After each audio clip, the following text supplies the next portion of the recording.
Hi everyone, I'm Kelly and today we'll be making gingerbread men. So we'll be going through the ingredients that we'll be using and we'll also be packaging them up at the end so they can make some lovely little gifts to share around with your friends and family on the festive season. So the ingredients that we're using today are 2.5 cups of plain flour, which I've measured out, a teaspoon of bicarb soda, half a cup of butter. Now it's important that this is at room temperature, so when we blend it together it will come together nicely. Half a cup of golden syrup and half a cup of packed brown sugar, 1 egg, also at room temperature. It's always better to work with eggs in cooking when they're at room temperature. And we've got a tablespoon of ground ginger, a teaspoon of mixed spice, and I've also put a bit of cinnamon powder in there. It's nice to mix up those rich spices and put a good amount of flavour into your gingerbread. Now the first step that we're going to do is to preheat our oven to have it nice and hot and ready to cook our biscuits. And we're also going to line our baking tray with some Glad Bake. Now if you don't have the Glad Bake, that's okay, because you can melt some butter and just simply brush your tray just so that the biscuits don't stick to the tray.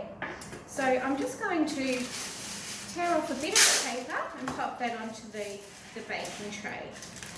If it's not the right size, just give it a fold and make it fit best you can.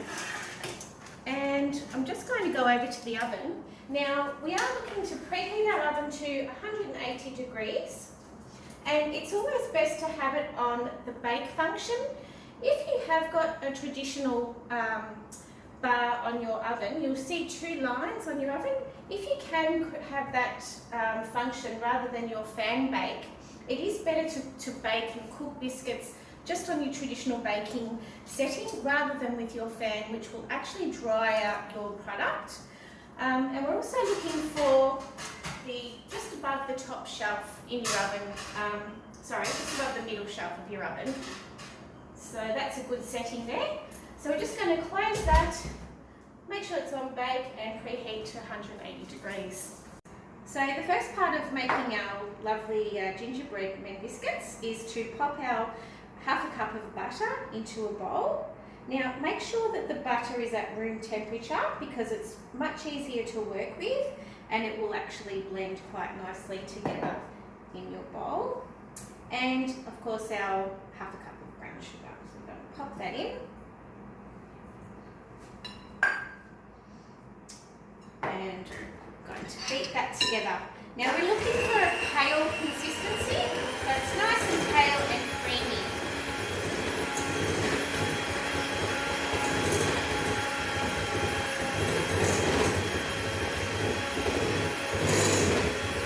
Now just making sure when you are beating that you've got a spatula to actually scrape down the sides of the bowl and make sure that all of those ingredients are getting into the middle of the mixture and forming together nicely.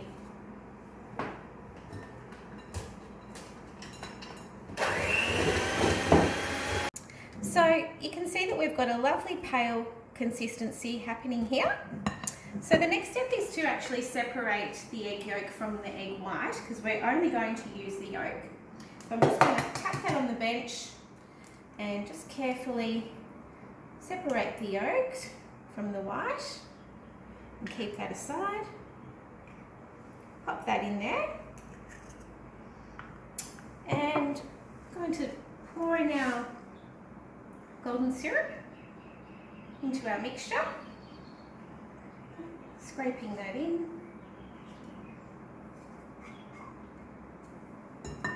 That aside. And we might start to blend that first. So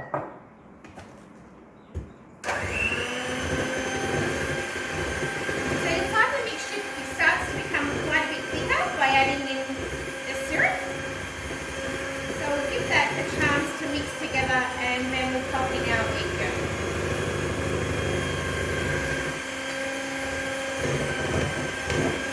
Stirring the mixture around.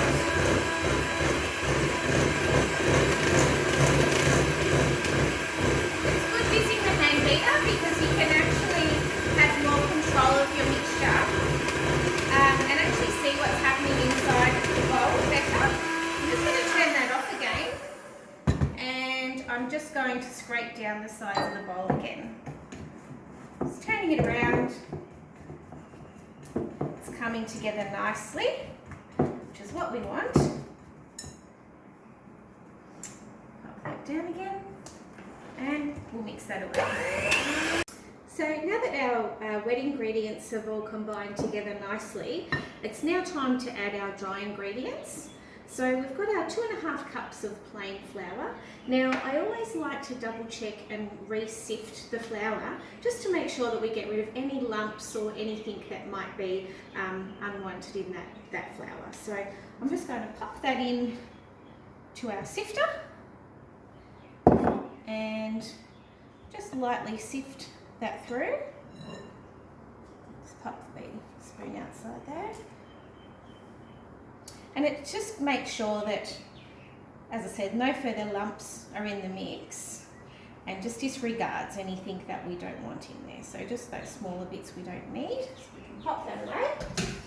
And we've also got our teaspoon of bicarb soda and our lovely spices there. So we've got our ginger, mixed spice, and a little bit of cinnamon.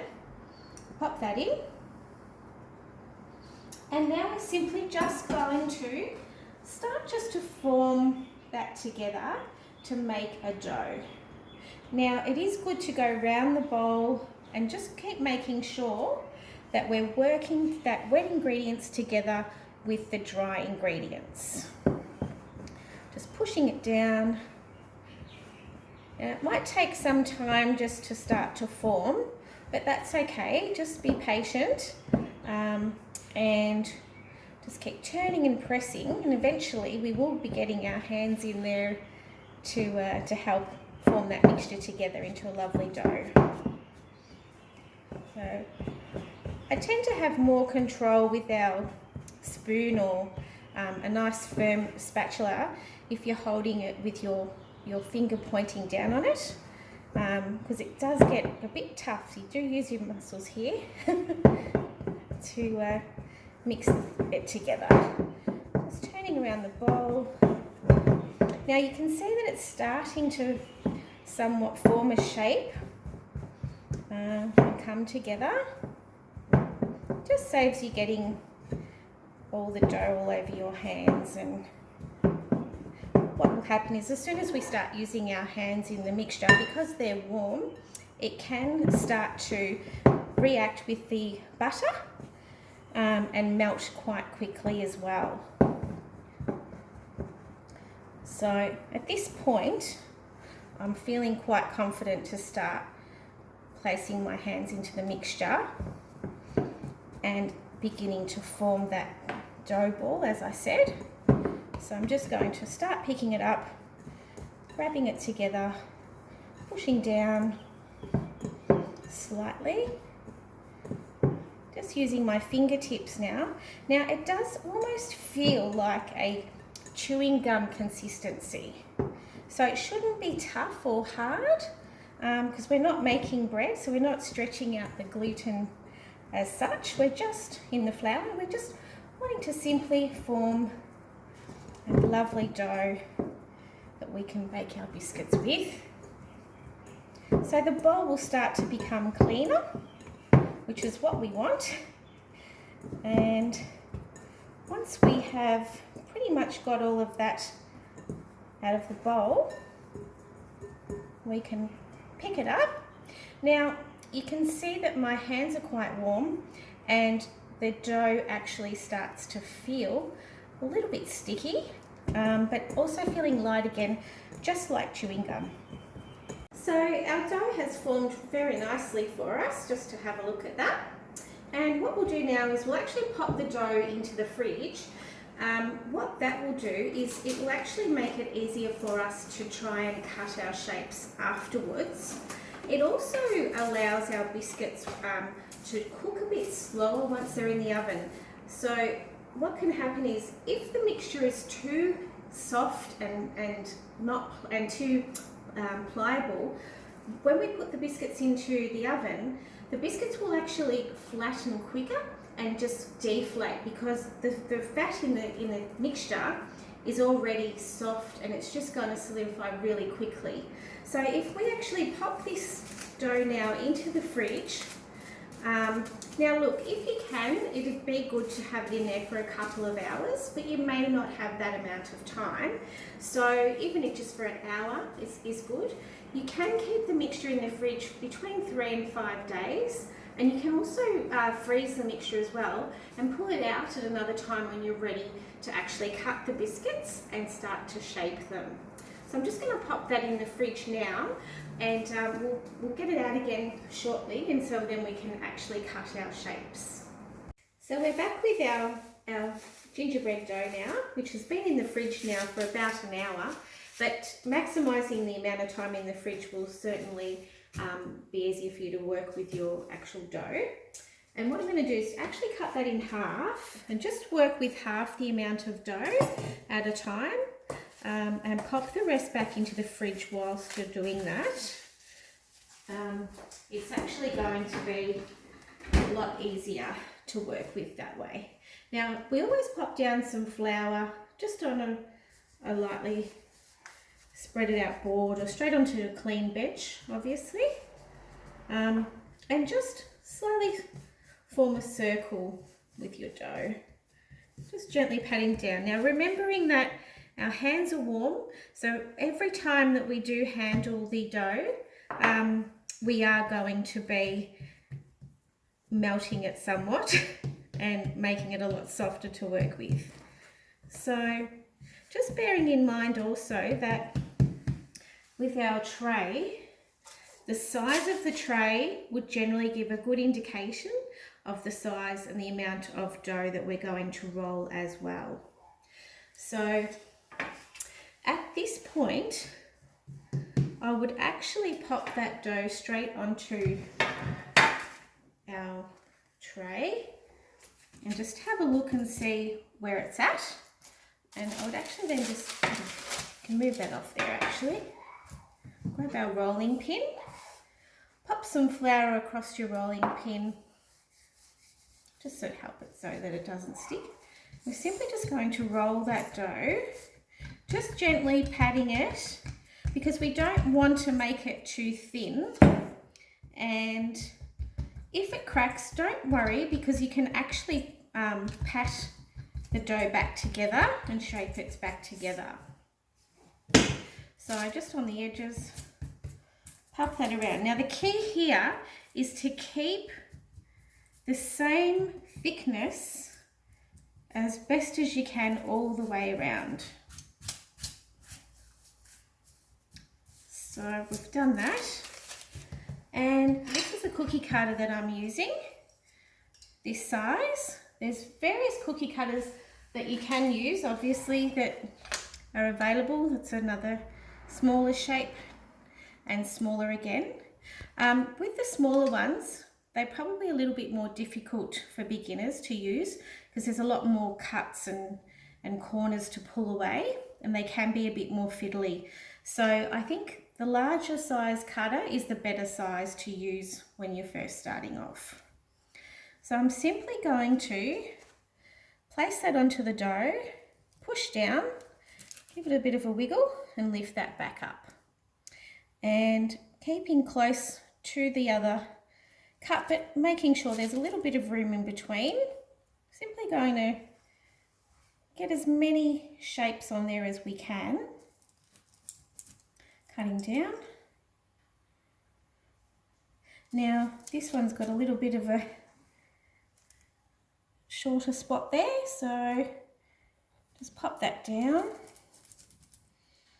Now we probably won't get one in there, unfortunately, but here's where, if you've got a narrow knife or something a little bit sharp and pointy, we're just going to peel the excess away from the shape rather than try and remove each piece.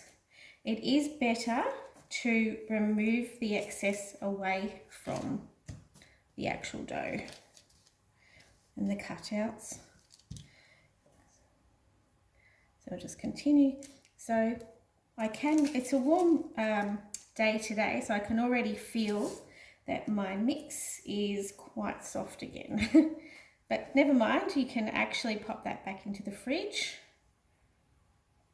Peeling that away and just gently. So the aim is if we can try not to touch the shapes as least as possible, as little as possible, so we can retain and keep those shapes formed.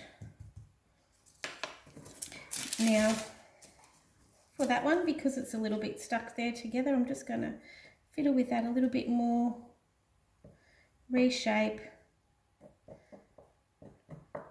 because the way that the shape will stay is what happens the way that we leave it.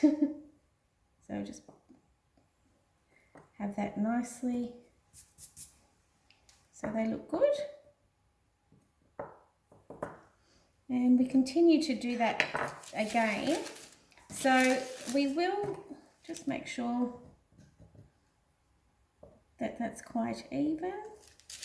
And if we have our tray close to the bench, then we can just slide those across rather than individually picking them up, moving them, and they will come out of shape by doing that. So we'll just continue with our next batch. Just rolling, forming our dough again. And we might just slightly move those down. Probably best to stay there because I can feel that they are quite a bit sticky. Just popping some more flour down.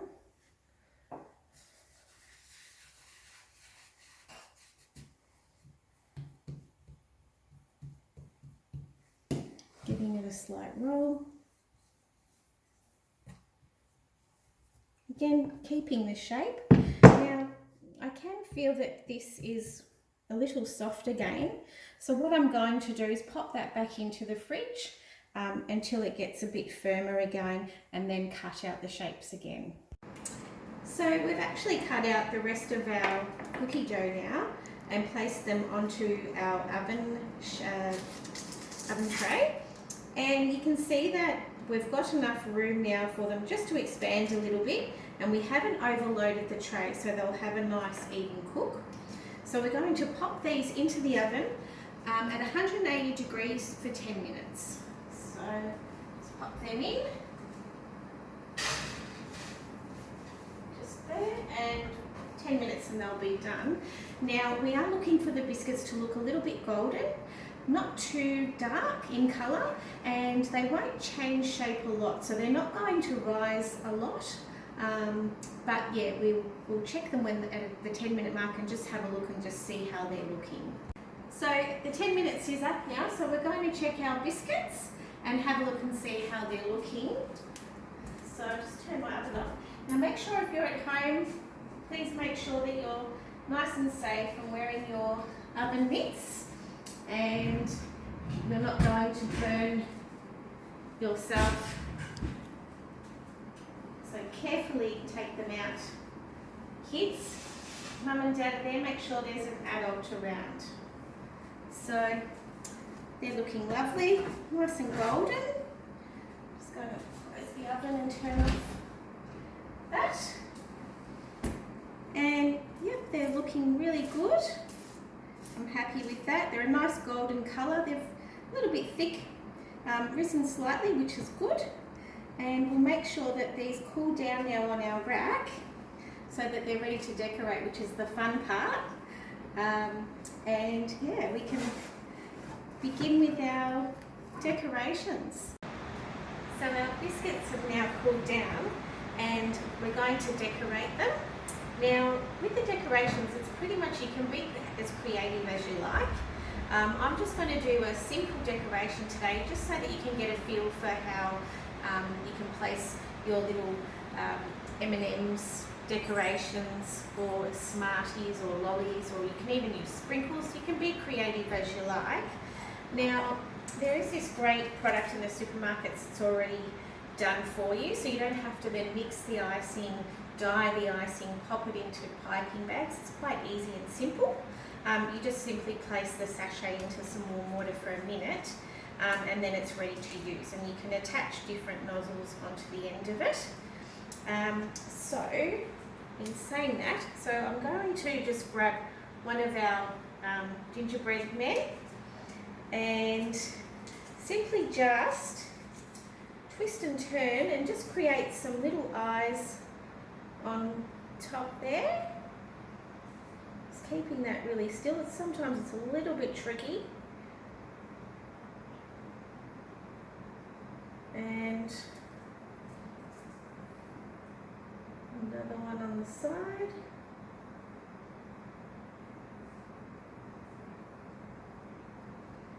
It's very tricky. There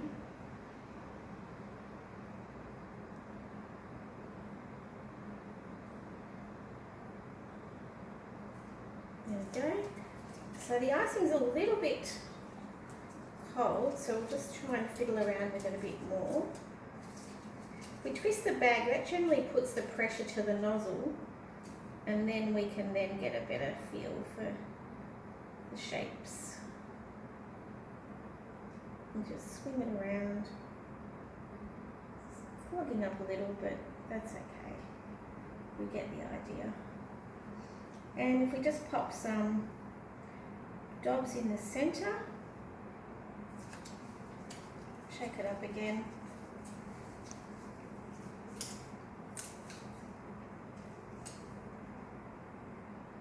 To create his buttons.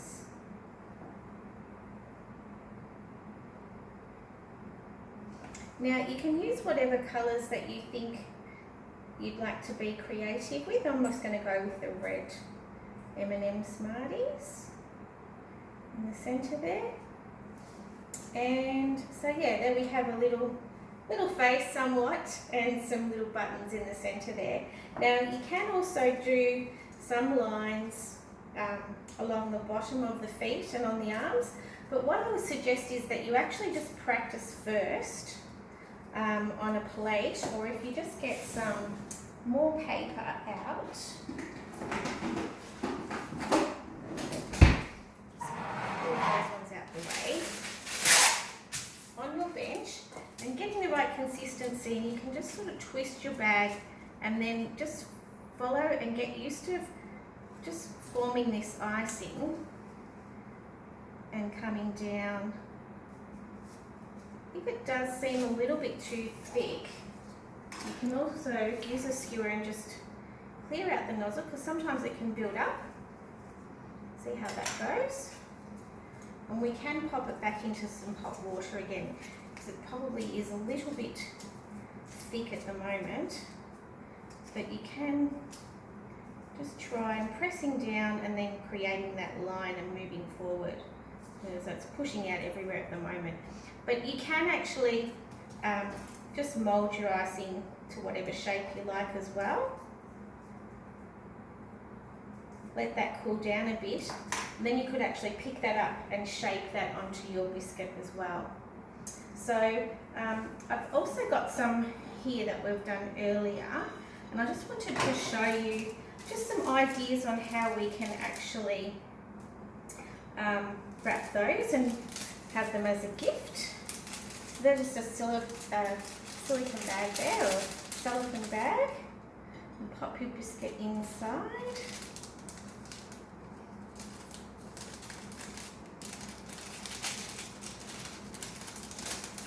Now, there are all different bits of lollies and bits and pieces, but I just got a little candy cane there that I thought was nice.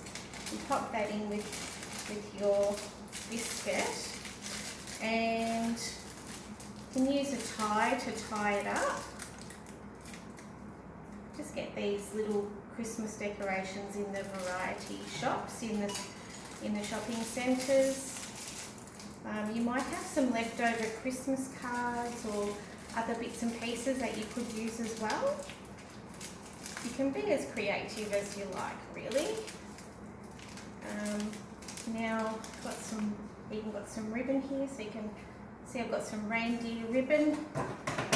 Just get the scissors and cut that off. You could even tie a lovely bow on there.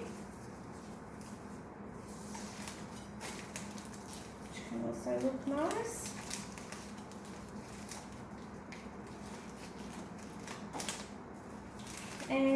wanted to personalise it a little, you could use some little gift tags, and you could, if some of them have a sticky thing, and just pop that on the back and just write on there who you could send that to or give that to. What else have I got in my collection here? I've got this lovely one. I was going to tie a cord on, and I had one particular that I was going to attach. There it is. So you could actually pop a hole into one of the gift tags as well and just thread that through like so and tie that around. And again, you could write your message on there, which would make a lovely present as well. And then you have some beautiful gingerbread men ready for gifting and giving out to the family. And you can actually keep your gingerbread men in an airtight container, so in a glass jar is preferable, for up to a week, and yeah, give those out.